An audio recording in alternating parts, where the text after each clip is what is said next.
Hey guys, welcome back. So today, I brought home the Storm Responder generator. It was listed for only $100, and according to the seller, it has a blown engine. It's good for parts or maybe repair. So worst case, we have a lot of good parts that I can use on other projects, but of course, my hope is I can repair this one. Now, the only thing I've done to this was pull the engine over just to make sure that the seller's assessment was correct. And yeah, I would have to agree.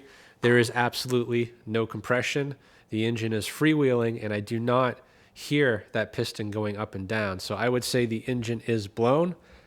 The good news is the crankcase may have survived the trauma. A lot of times they punch a hole in the block right here, and I'm not seeing any evidence of damage. So that is a good thing, because these crankcases, I don't think they're available, and even when they were cost prohibitive to purchase one. So that, I would say, is a good sign.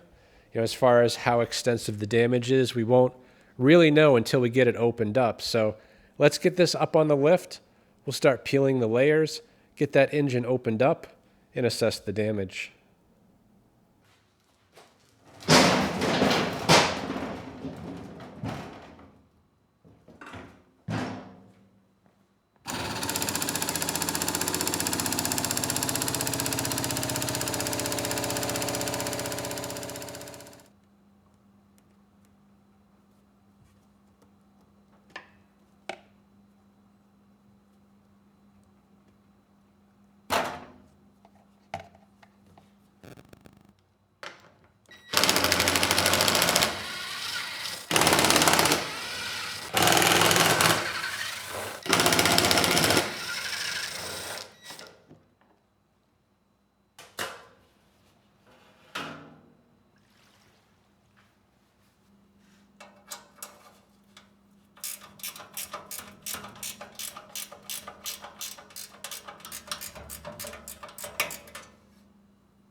So far, everything here has been very loose.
Yeah, the cylinder, from what I can see, it's not terrible. You know, these marks here, I cannot feel them.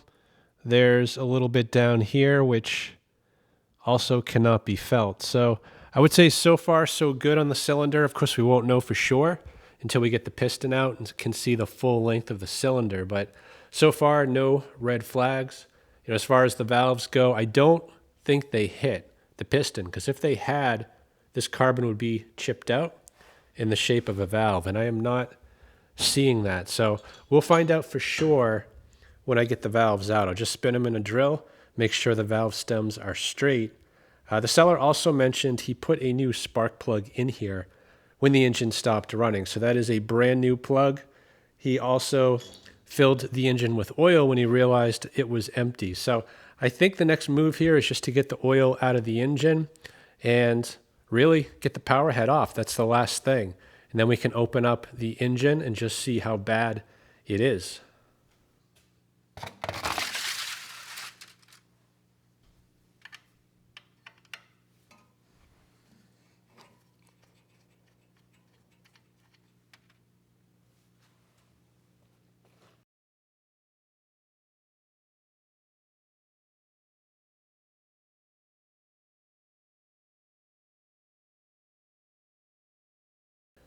Well, I'm waiting for the oil to finish up. I'm going to get the control panel out of the way. The clearance is pretty tight between the control panel and the stator, and it makes things a lot easier if you can lift the stator up and not have it bang into that control panel.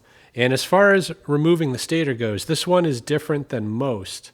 You don't actually have to remove these stator bolts. The bell housing is in two pieces, so you just need to remove these four smaller bolts going around, and the bell housing will just separate in the middle, and that stator should slide right out of there. We'll just get this unplugged. It's just a quick disconnect, makes it real easy. This is held on by 4 nuts, one in each corner.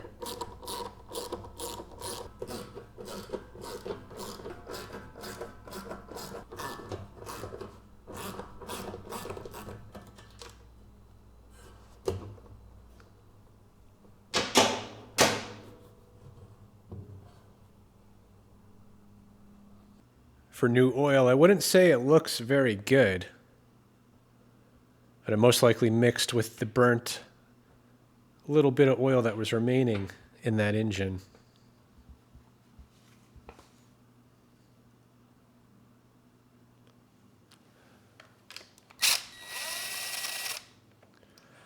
All the bolts on this machine have been pretty loose. This end cover is no exception. So someone did start going through this. You know, the head bolts were not loose, but I'd say everything on the front side of the engine was. You can see here even this boot is out. So someone was thinking about maybe fixing this at one point and then decided to sell it. So the important thing we need to get out here are just the brushes. If you leave them in and try to slide the stator off, you will break them. And I believe this brush assembly, it also has the bridge rectifier on it, sells for about $50, so you don't want to break it. As far as the wires go, there's really nothing to disconnect as long as that cord is unplugged. So let's get the brushes out.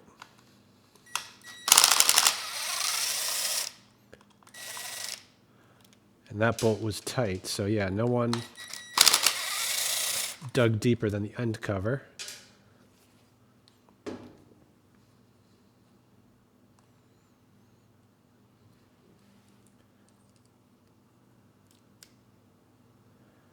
That was pretty loose. So we'll have to fix that when we put it back together, assuming we make it that far.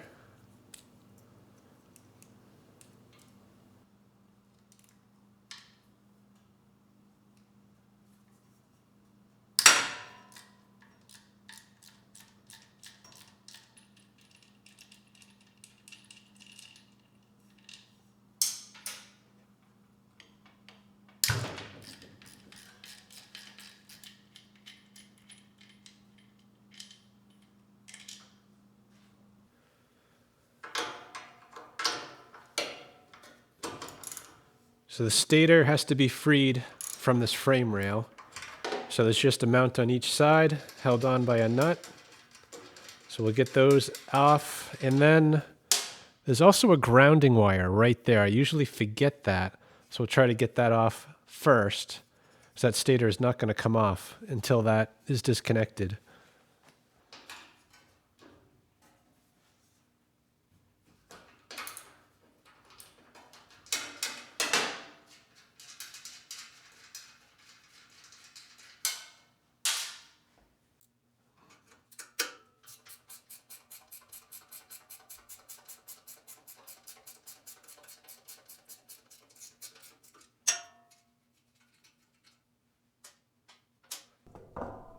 We need to support the engine on this side with a piece of wood.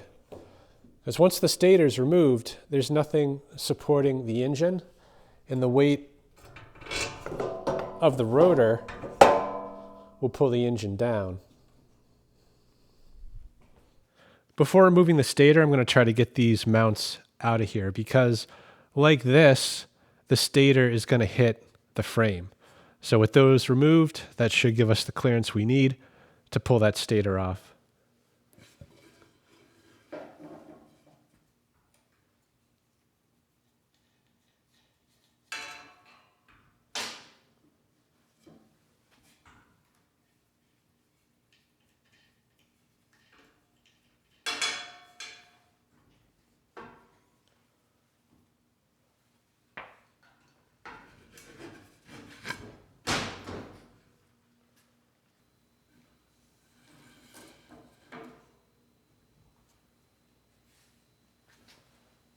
There, that's a little better. I'm going to use a 3-jaw puller to pull the end housing off of this ball bearing. Just go really easy on it, because this end housing breaks very easily. You do not want to use the 3-jaw puller on this side, because there's really not much material here, and you will break it almost immediately. So hook it on these other 3 sections here, and if it doesn't come off with minimal force, then you want to stop and rethink about it, because if you keep going, you will definitely break this aluminum.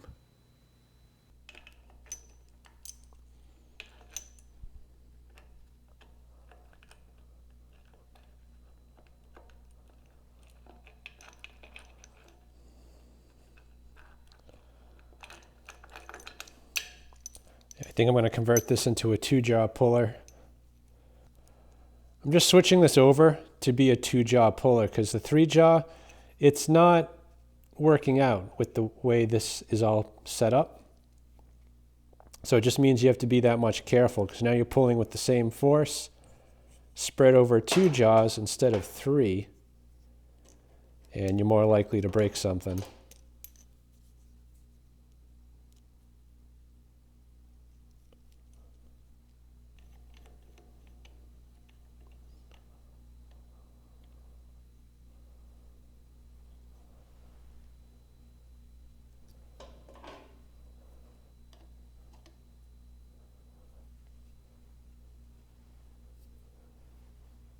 Yep, it's coming off without any issue.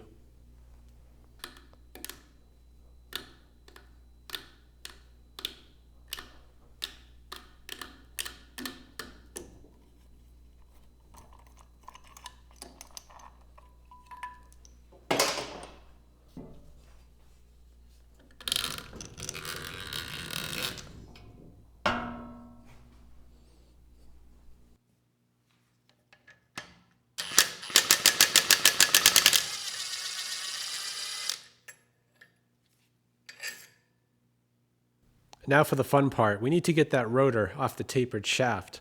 What I normally do for this rotor is to tap threads right here. I then cut a rod to length, making sure the rod is a larger diameter than the bolt, so that way it doesn't push into the threads on the crankshaft and potentially ruin it. And in this case, this rod is too long, so I'd have to cut it short by about 1/3 of an inch. So it's actually inside that shaft. And then with the threads you made, you can use a bolt to push the rod against the crankshaft to pop the rotor off.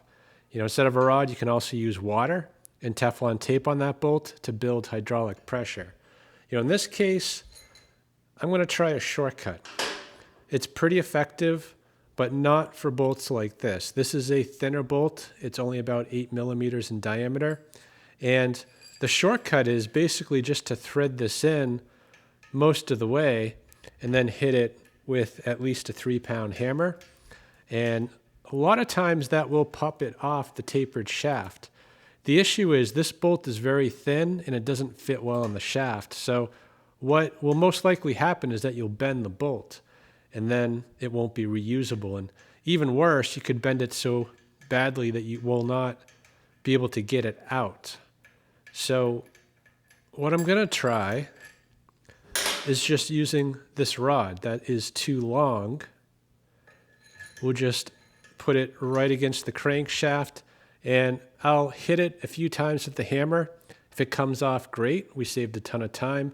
If it doesn't come off, then we'll go to plan B, which is putting some threads and then using a bolt to push the rotor off. So be very careful when you do this. If you miss, you destroy your rotor. You do not want to miss.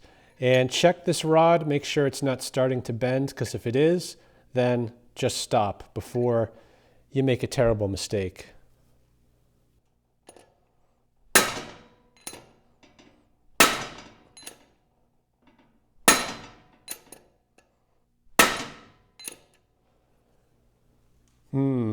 Don't think so.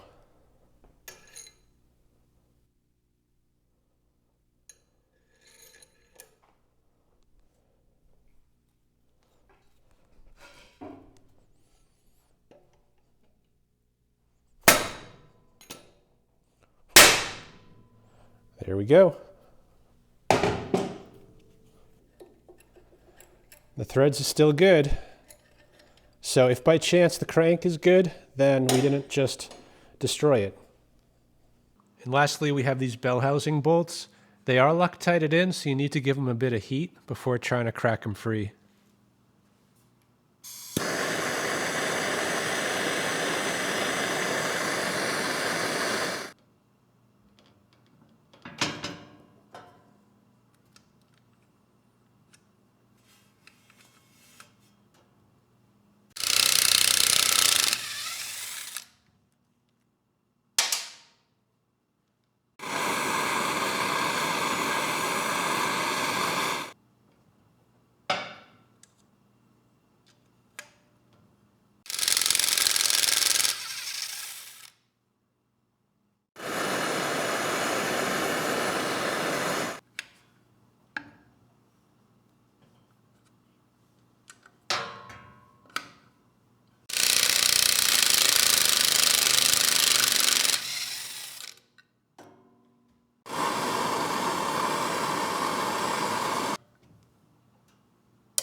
Hot.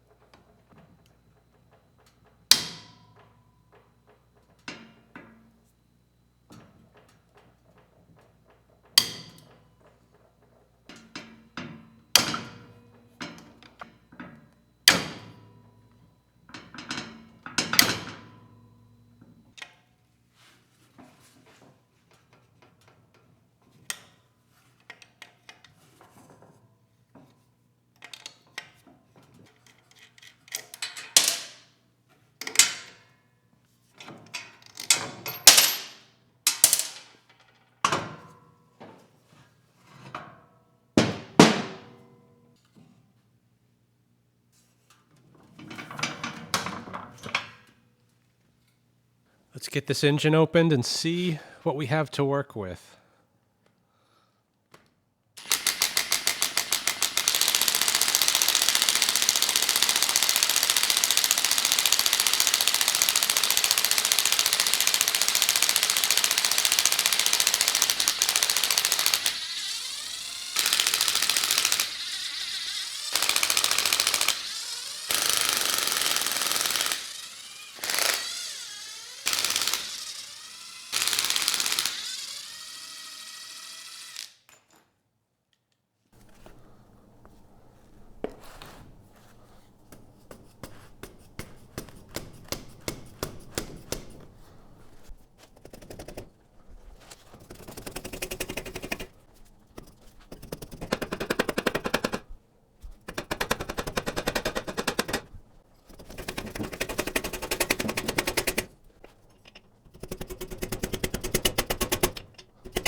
Camshaft looks pretty good. Compression release is intact. So we'll measure that up later, but just from looking at it, I'd say that is reusable. Tappets seem to be okay.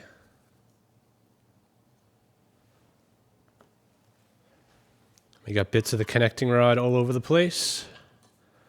So, yeah, it looks like the connecting rod, it seized on the crankshaft. So the crankshaft, I am sure, is a complete mess. Let's see if we can get it out.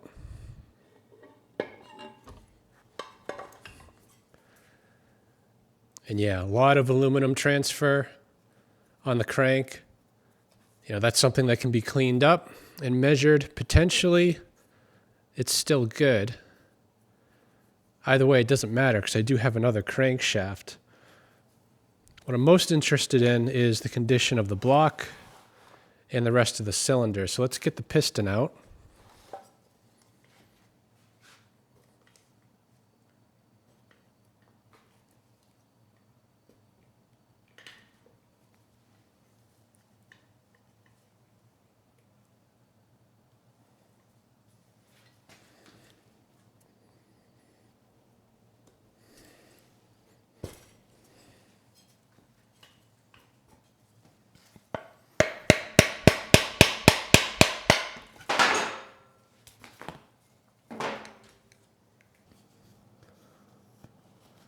Piston actually looks pretty good. The skirts usually break. You know, in this case, the skirts survived. And these marks here, these are superficial. Can't feel them at all. The rings, they are not stuck.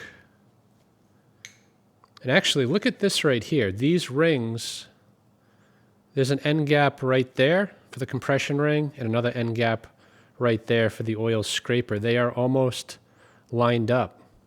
So I would say that's why this engine consumed oil as quickly as it did. The seller said it only had 50 hours on the engine.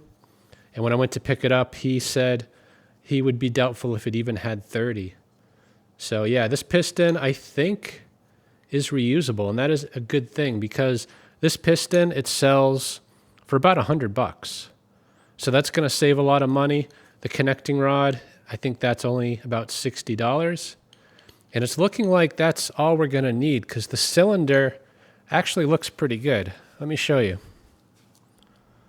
So there's a better look at the cylinder. There's some discoloration down here, but nothing that can be felt. And it's similar right there on the top. So I think just a light hone on the cylinder should take care of that. And the crankcase also looks very good. This is the back wall here that usually blows out. You can see a little scar right there where some shrapnel hit it, but there's no cracks. You know, the crankcase looks like it survived. So that's good news. We only need a connecting rod, a gasket kit, and a little bit of time to clean this stuff up. So I think I'm just going to clean out some of that junk right now. I'm going to hone the cylinder very lightly and just take a look at it, see if that stuff comes out.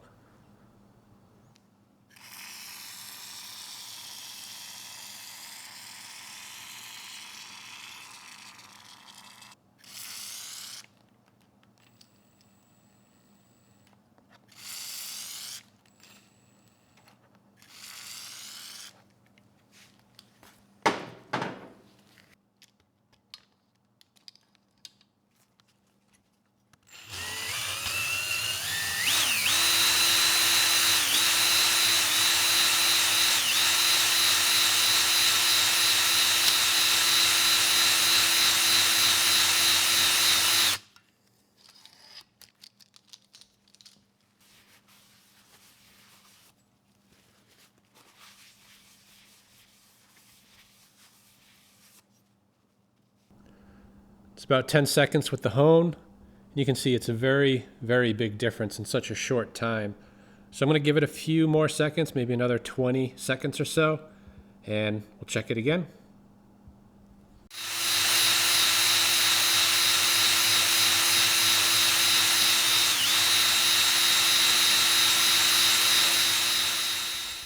About 30 seconds of honing, and the cylinder cleaned up really, really well.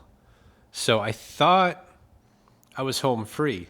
And then I started cleaning out the cylinder, and when cleaning the top, I noticed a bit of an issue. You can kind of see it there in the back.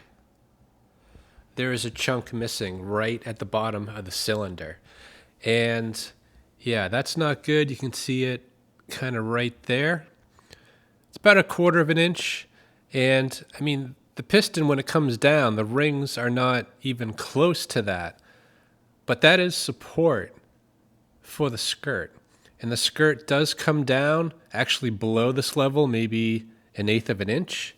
And my concern is being on the top there, that is a main area of thrust on that piston. And I think if I rebuild this, it will definitely run, but the question is for how long? And I don't really feel good about rebuilding this and then selling it to someone as a good generator with a good engine, knowing that most likely it's going to fail sooner than it should. So I took a look online for this block, and yeah, it is discontinued.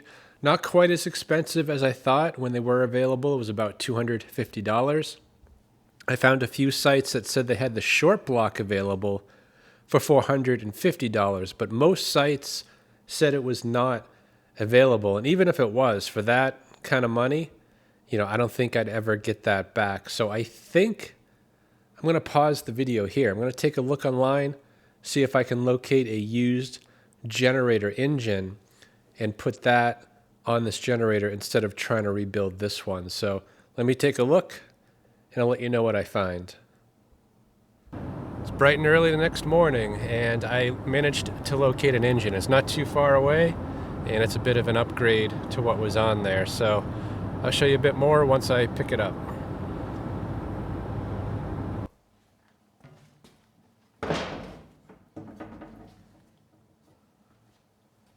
When I said it was a bit of an upgrade, that was an understatement. The Briggs Vanguard engine, it is a top-of-the-line engine. It is industrial grade and leaps and bounds better than the engine that blew up. First of all, it has an oil sensor. You can see the oil module right there. The sump holds twice the amount of oil, has a cast iron sleeve on that cylinder, has ball bearings, and it even has a counterbalancer. So this is a very good engine. This is also rated at 11 horsepower, whereas the old one was at 10 horsepower. The crankshaft is correct, and it has the right bolt pattern for the bell housing. So it will definitely accommodate the Powerhead that was on the other engine. My concern is the size of this engine. This is 391 cc's. The other one was just at 305. So this engine, it's taller, it's wider, it's a little bit longer, and the crankshaft actually exits the engine an inch higher. So that's going to present some issues. Potentially we'll have issues with the exhaust, and I might not even be able to fit this one on the frame. The guy I bought this from, he sold it only for $125. He bought it for a generator project he was working on, and he couldn't fit it in the frame, so that's why he sold it to me. Now, he never actually started this engine, so that is a bit of a wild card as well. I think first I'm going to try to fit this on the frame. Assuming that goes well, we'll bolt it down, maybe add a little bit of fuel, and try to start it.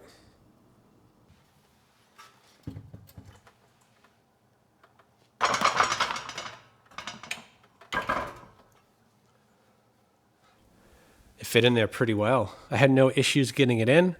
The engine's sitting properly on the engine mounts, and there's even clearance for the heat shield. So all things considered, this is a decent fit. That said, I did find an issue. I just measured from the mounting bolt hole right there to the end of the crankcase, and that came to 7 inches. The old engine, it was 6 inches. So the stator, it's going to be an inch further sticking out, which is fine, except for the fact the crankshaft exits the engine an inch higher. And because of that, the stator is most likely going to hit right here, so I don't have an inch to allow that stator to go out in that direction. So I can move the engine forward a little bit. I'm going to have to switch to a different style mount, one that's more similar to that one right there. By doing that, I should be able to move the engine up at least ½ an inch, maybe closer to 3/4. So let me swap out those mounts. We'll give the new one a try and see how much that gives us.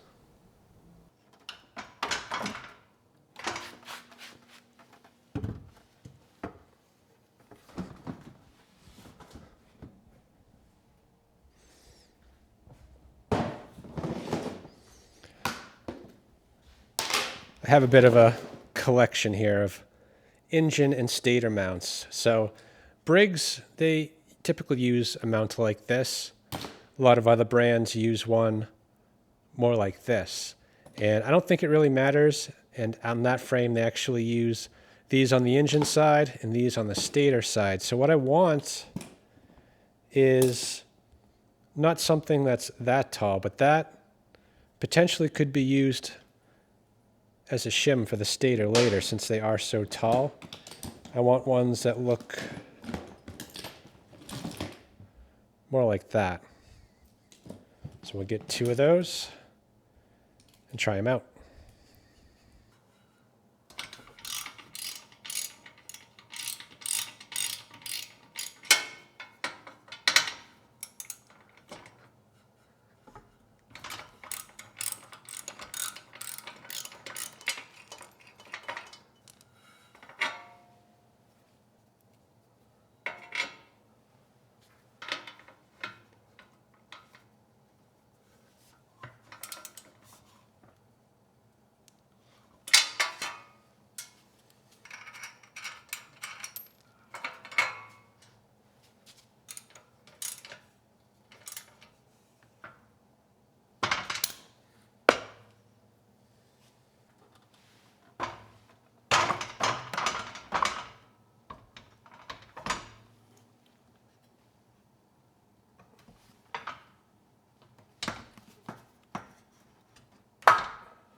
Gotta say, let's check the oil,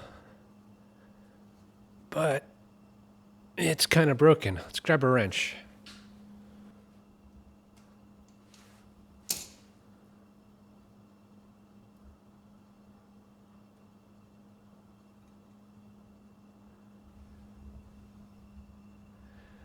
It's either empty or below the add, so let's top that off.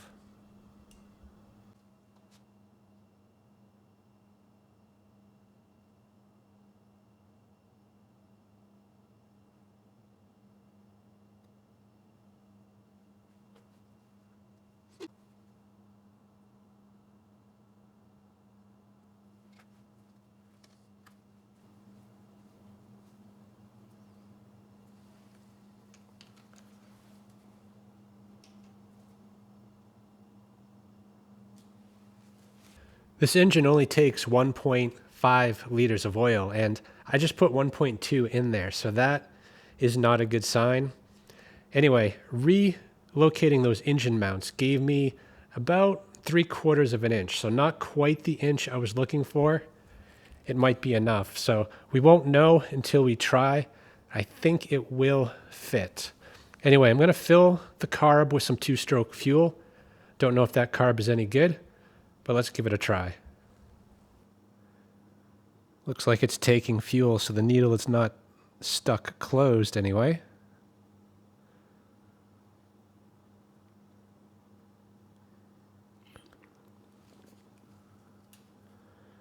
And it looks like the needle's working. What do you think the odds are of this starting? Let's turn the choke on, ignition on.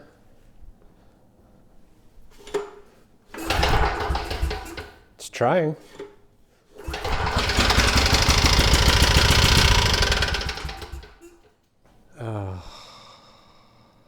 I think I just got scammed. It sounds like rod knock to me.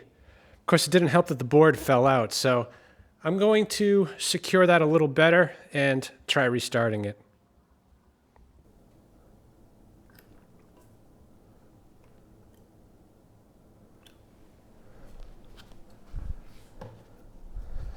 Let's try this again.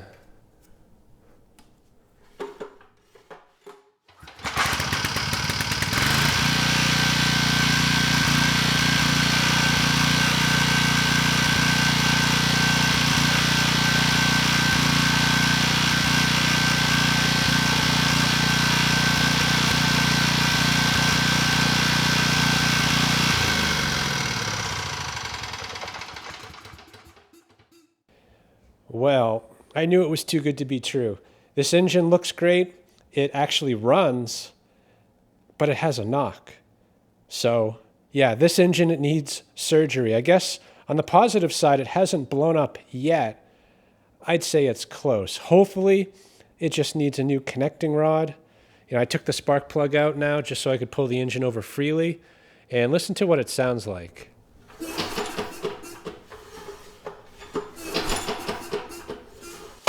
That is not the sound of a healthy engine, and it makes that noise every time the piston comes up and then reverses direction. So, yeah, hopefully it's just the connecting rod, but I think this engine, it needs to be opened up.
Somebody started making a little home. Oh, there's someone in there. Sorry about that. Anyway, I'm going to get the coil off. I've got to say, those bolts holding the coil on are the thinnest bolts I've ever seen. The regular ones, I'm always afraid I'm going to snap. These are 5.5 millimeters. Tiny.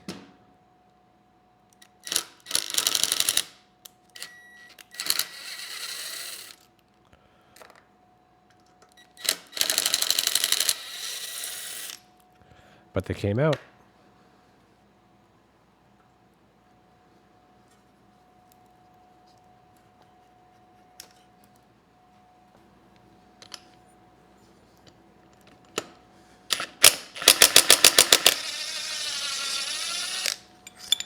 Wasn't on there that tight.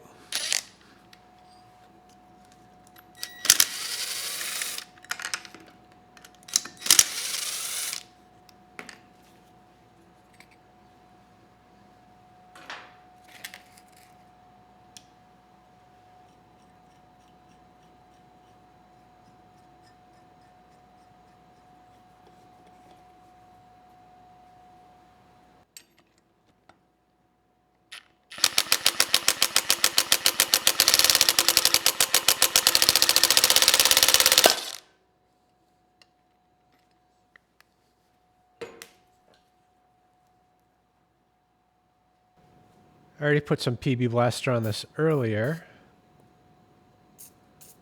but a little more can't hurt. Hopefully these bolts come out. The one in here looks pretty good. This one looks a little angry.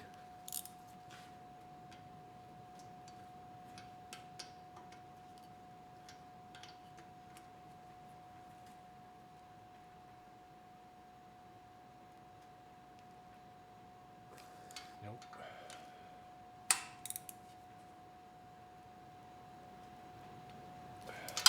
Let's try the impact.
Never opened one of these up before.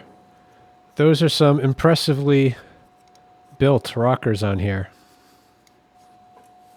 Just going to check the clearance real quick. Exhaust valve is definitely loose. And the engine actually just got stuck. Oh, there we go. So, looks like it's getting stuck about 3/4 of the way up the cylinder. So that is interesting. It may actually not be an issue with the connecting rod. It could be something else altogether. Anyway, let's check the intake clearance. Intake actually feels pretty good. Yeah, so that is interesting.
Cylinder's pretty good. There's definitely a glaze on it, but there's no scoring. Just rotate the engine.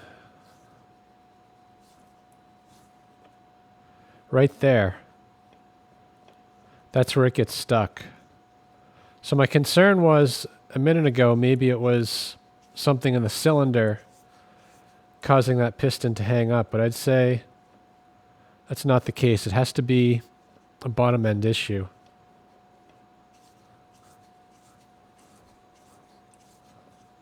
So let's keep going.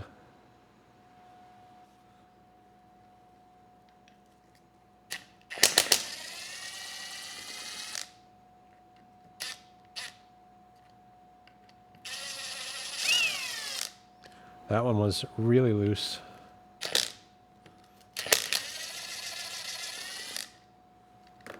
Yeah, so far all these bolts are extremely loose.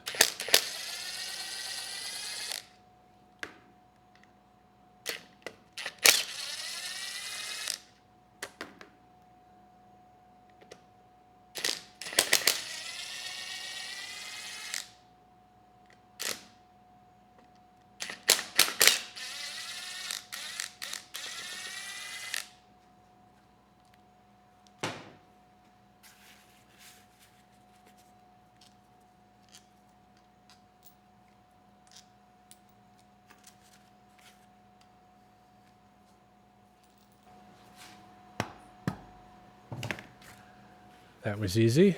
A lot easier than the last one. I probably just jinxed myself.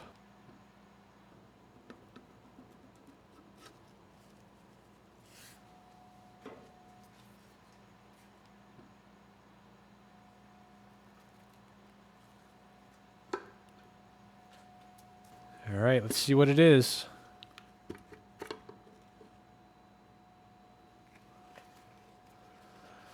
Wow.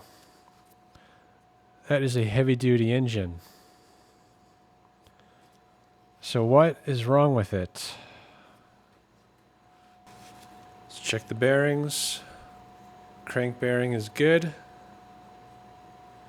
And that is the balancer bearing. No issue. They feel nice. That's the governor, so no issues here.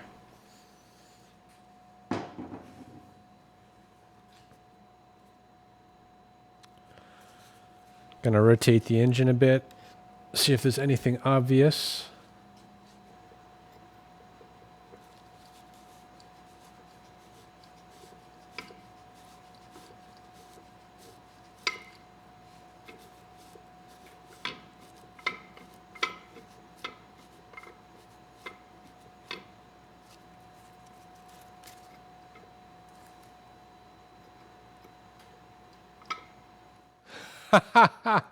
You're never going to believe it. I think the balancer is out of time. And the balancer weight might be hitting on the crankshaft weight. And that, I think that's it. Let me show you the issue here. The crankshaft has two counterweights, one on each side of the connecting rod. You can just see both of them right there. It's the back one that is creating interference with this balancer right here. The balancer has its own counterweight, and they need to be timed so they don't hit each other. And in this case, if you watch the balancer counterweight and the one right here on the crankshaft, they're going to meet right there. They're making contact. That's the noise that we were hearing. That's why the engine was getting stuck when I was just rotating it after I got the head off. These two are mistimed. You know why? I think that's the bigger question here, because I don't think it jumped time on its own. I mean, all these bolts were extremely loose. This one down here I probably could have spun out with my finger, and the flywheel nut was also very loose. So someone came in here for some reason, most likely to fix a problem, and in the process they created another. So I'm going to have to check the service manual to see how to time this. It's not very obvious, and that's probably why the mistake was made. But the mark here on the crankshaft is right there, that dot. So if I had to guess, I'd say it should be timed either with this circle right there, or there's a line scratched right there. So that could be it as well. You know, I don't see any other marks. So yeah, let me double check and find out for sure. I've just got to say, the service manual, it's a great thing to have, but in this case, it was not very helpful. All it said was to line up the timing marks. It did not have a picture. It did have a diagram, a very low resolution one, and you could not make anything out. So I think I'm kind of on my own on this one. And really, there's only two possibilities in my mind. It's either this line right here or this big circle right here. And this one, I would say, is out, because right now, the timing mark on the crank is right there, and the counterweight is down. And the counterweight on this balancer right now is facing away from that counterweight. But if I were to rotate this around to bring the line over to right here, the counterweights would be in direct contact. So that is not a possibility. I think what we need to do here is just advance this by 1 tooth.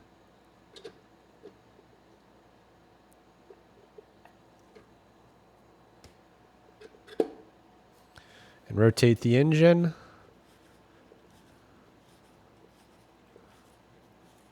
Make sure there's no interference, and there's no more interference. So I think the fix is as simple as that. Anyway, it's going to be a few days before I can get this back together. I want to get a new gasket for the sump. I would say a new head gasket as well.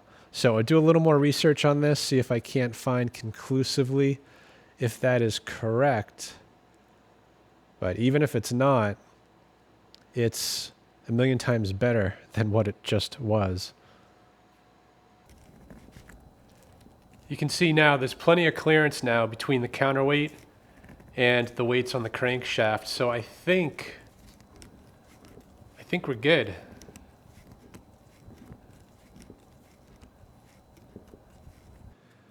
So as it turns out, I didn't actually need to pull the head off the engine, or the flywheel for that matter. I'm glad I did though, because it gives me a chance to clean up those valves, clean up all the carbon, and lap them back in. And also the flywheel was pretty loose. The flywheel nut, that is. So yeah, it's probably a good thing that I took this apart. Anyway, I'm going to get the valves out. And for this, you don't need a special tool. You just need your thumbs and a towel.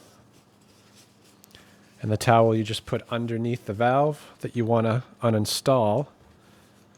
And then you press down on this retainer to get it off the valve. So pretty easy.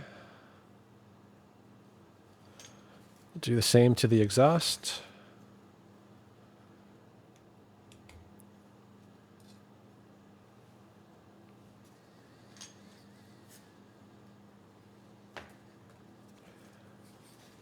Then the valves will come right out.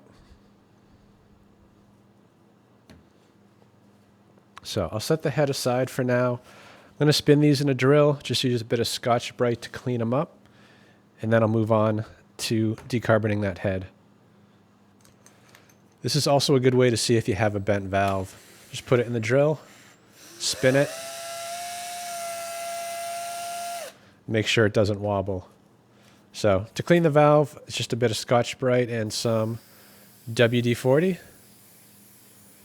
That's all you need.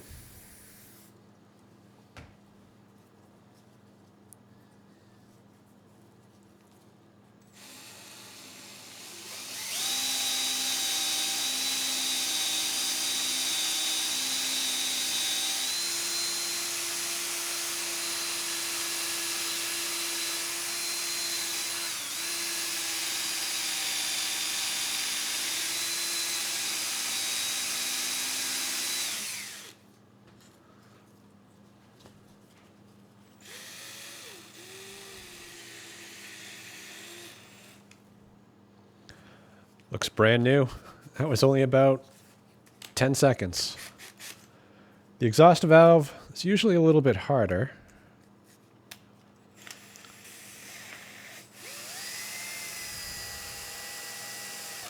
Yeah, I think that looks good.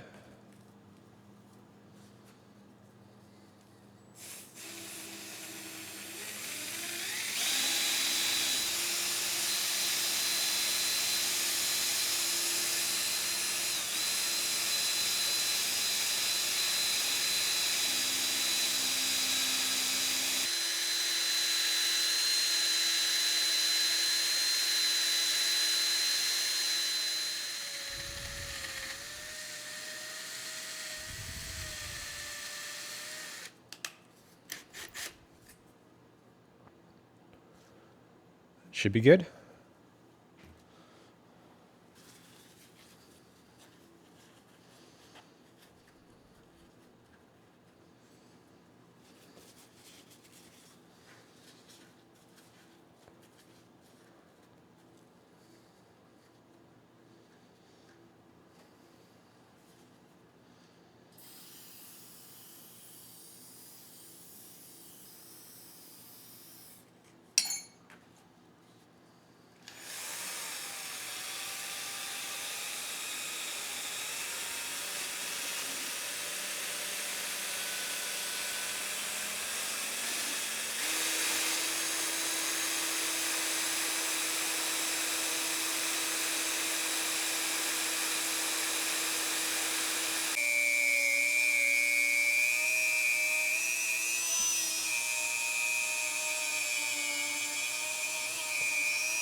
And these are stainless steel brushes I'm using. You want to use that or brass, but the brass, I find the little wires break off really easily and it's not nearly as effective. Just make sure you clean it out when you're done. Make sure there's no stainless steel wires left in there.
Just going to lap these in very lightly. I don't think they really need much.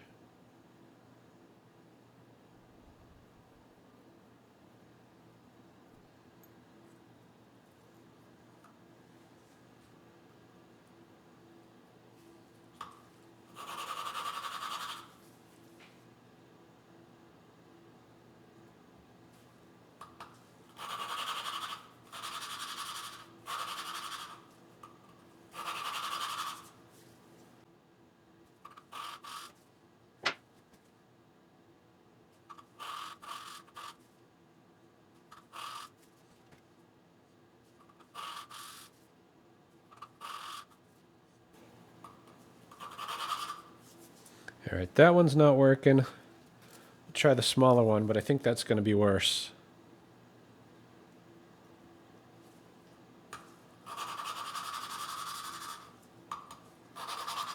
Maybe not.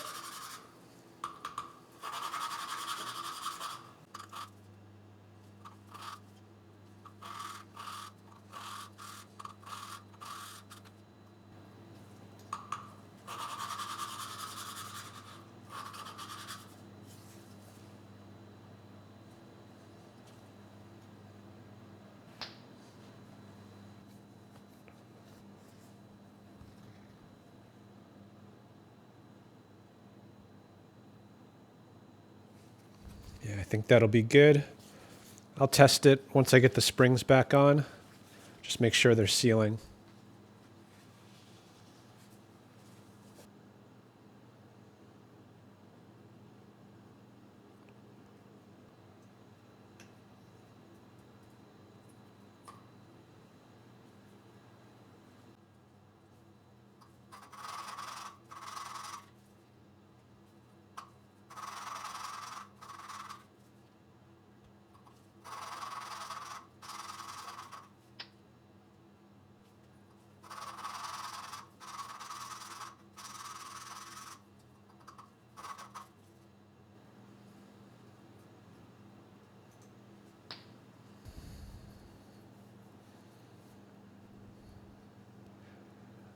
Valve looks good.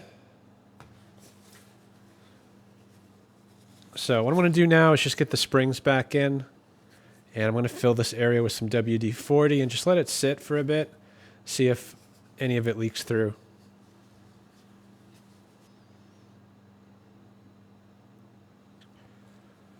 I'm going to use a little bit of assembly lube on the valve stems.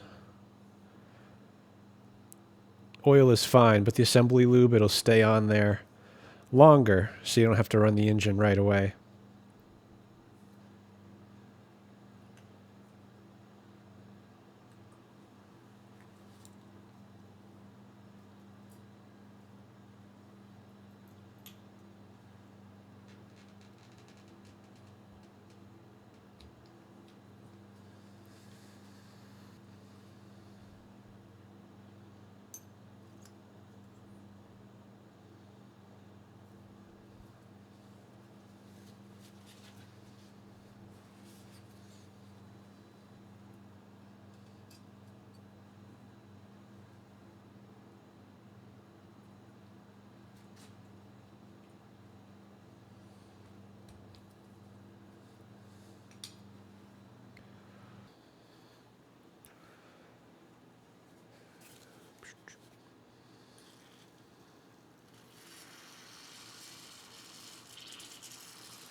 It's been about 5 minutes, and I'd say nothing has leaked out. It still looks like we got a good pool of WD-40. I don't see anything coming out of the exhaust, so I think we're good there. And the intake, it's kind of hard to get the angle, but if it was leaking, you'd see a big puddle right there. So I think we're good as far as the head goes. This carbon especially I want to get off because it's not on there very good. It's very wet, and I can just scrape it off. It's kind of gummy. So if a piece of that breaks off and ends up in the valve, it'll hold it open, and the engine will lose compression. That has actually happened to me before, and yeah, it's no fun when it does happen because usually you have to take the engine apart to clean up that valve.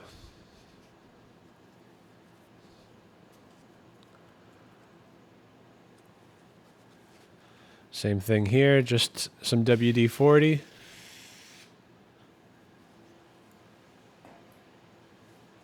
And this disc I use, it's a Rolock disc. It's a plastic brush meant for cleaning heads on aluminum blocks. Now, it can still cause damage, so you do need to be careful. It is better than the alternatives, though.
Gonna spend a minute and just clean off and prepare this surface. Before I do that though, I'm gonna double check the torque on the connecting rod. It should be 175 inch-pounds, and since I know someone's been in here messing around, I just wanna make sure they did that right.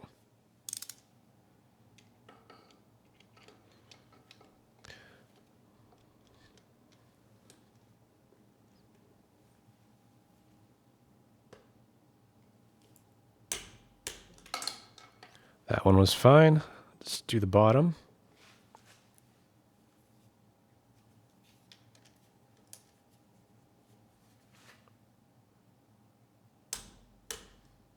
Yeah, no issues there.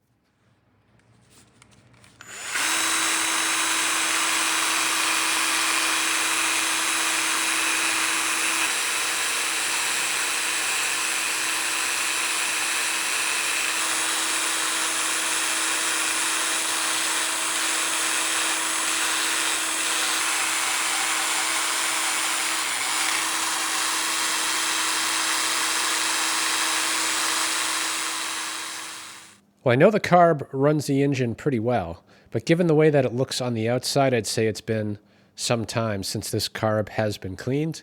And I've got some time. The gaskets are still about 4 days away. And given the way the rest of the machine was put together, it's probably a good idea to have a look and just clean it up.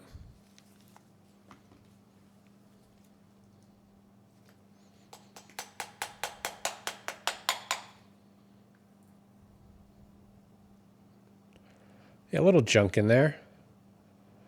Not too bad though. Really isn't as bad as it could have been. It looks pretty good.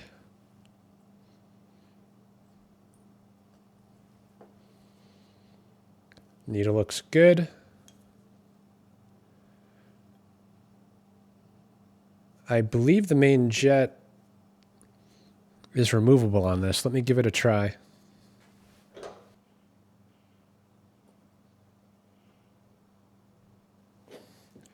Yeah, it's not going to move.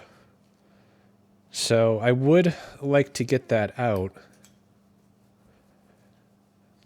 I think I'm just going to apply a bit of heat and see if that can't free it up.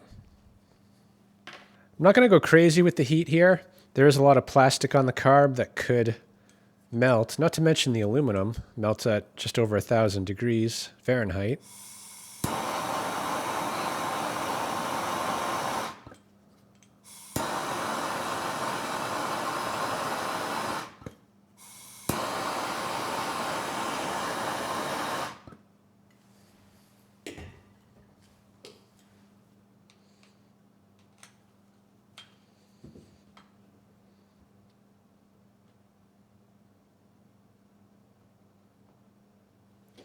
Yeah, still not moving. Let's try the impact on low. Probably should have tried the impact first. It actually works pretty well most of the time, but not with that bit.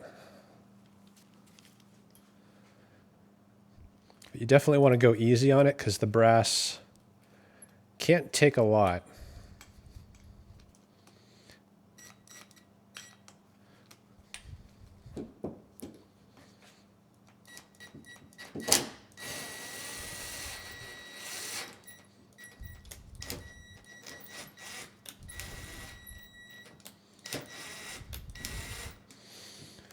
Broke free, but it's not coming all the way out, which is kind of odd because the threads are clear. So let me spray a little PB Blaster in there.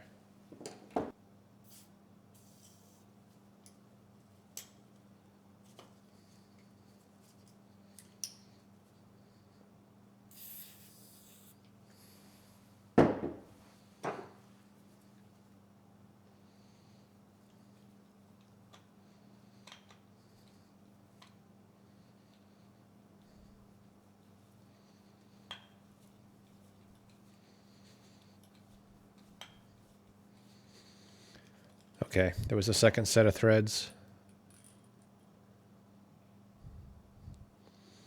It doesn't look that bad, actually. And I think that's it on this carb. This needle, it's not removable. There's a few holes on the side here that need to be cleaned out. And the pilot circuit runs on this side. Usually there is a removable jet right there, but in this case, I don't think that's removable. Let me turn the light on so you can actually see. It just looks like a plug. So I don't think we'll be getting that out, and I don't think we need to because I know the carb runs pretty well.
That's a pretty big difference for just 5 minutes. I think I'll give it another 5, and that should be more than enough.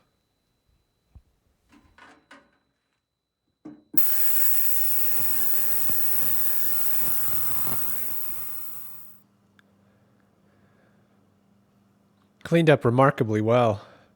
Initially, before I even got this, I saw the pictures online and thought the carb was all rusted up. I think it was just dirt and grease.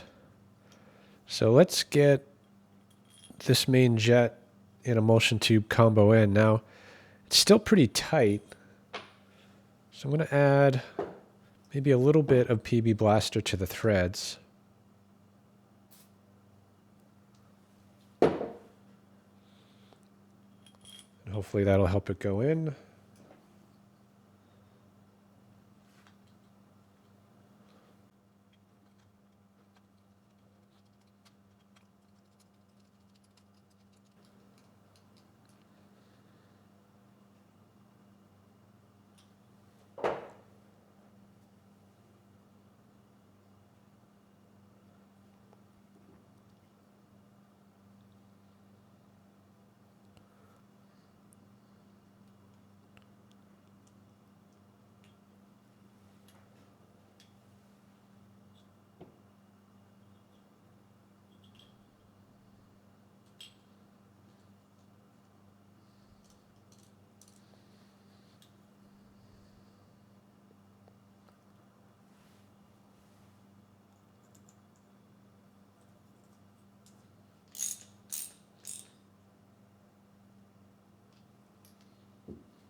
Might be getting a little ahead of myself, but I'm feeling pretty good about the engine. I think it's going to be fine. So I'm going to spend a minute, just sand this exhaust, and then coat it with some heat-resistant paint.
This one's been a bit of a roller coaster ride. Initially, I thought I could rebuild that engine, and though technically I could, it is not the best candidate. And when I found this one for $125, I thought this was a steal of a deal, at least until I heard it run. And at that point, I thought it was severely damaged and was really surprised to find that the timing was just off a tooth on this balancer right here. So at this point, we're in pretty good shape. Everything's been cleaned up and it's ready to be put back together. I just have to wait for the gaskets. So those, they are a few days out. And this video is getting kind of long, so I'm going to break this one up into 2 parts. The second part will be getting this engine together, testing it out, and hopefully it runs well. If it does, we'll make a generator from this engine, and with any luck, by the end of that video, we'll have a generator that is running well and making power. So I hope this video helps someone. Thanks for watching.